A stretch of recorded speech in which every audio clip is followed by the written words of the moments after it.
when you talk about the Syrian people and what the Syrian people want, how can you quantify that? Do you have any independent surveys where you can actually document that? And secondly, you talk about the corporate media, the Western media, the lies, and all of this.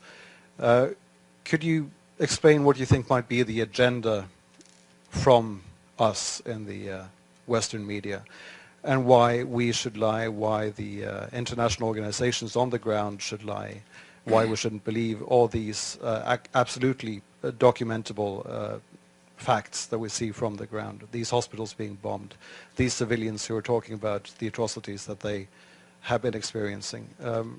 How can you justify calling all of us liars? Sure. Thank you. I mean, there are certainly honest journalists amongst the very compromised establishment media. Let's start with your second question. So, international organizations on the ground. Tell me which ones are on the ground in eastern Aleppo. Yeah, okay, I'll tell you, there are none. There are none. These organizations are relying on the Syrian Observatory for Human Rights, which is based in Coventry, UK, and which is one man. They're relying on compromised groups like the White Helmets, which, let's talk about the White Helmets. The White Helmets were founded in 2013 by a British ex-military officer. They have been funded to the tune of $100 million by the US, UK, and Europe, and other states. They purport to be rescuing civilians in eastern Aleppo and Idlib, yet no one in eastern Aleppo has heard of them. And I say no one, bearing in mind that now 95% of these areas of eastern Aleppo are liberated.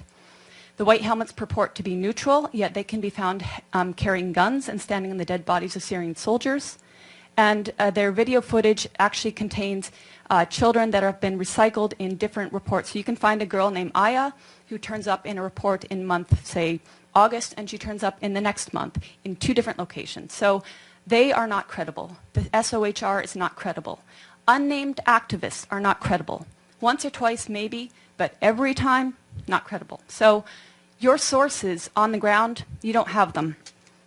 As for your agenda, not your, but the agenda of some corporate media, it is the agenda of regime change. How can the New York Times, I was reading it this morning, or how can Democracy Now!, which I was reading the other day, maintain until this day that this is a civil war in Syria? How can they maintain until this day that that the protests were unarmed and nonviolent until, say, 2012? That is absolutely not true. How can they maintain that the Syrian government is attacking civilians in Aleppo when every person that's coming out of these areas occupied by terrorists is saying the opposite? How do I quantify the support of the Syrian people? The elections. In 2014, the Syrian people held elections. The point being, overwhelmingly, the people support President Assad.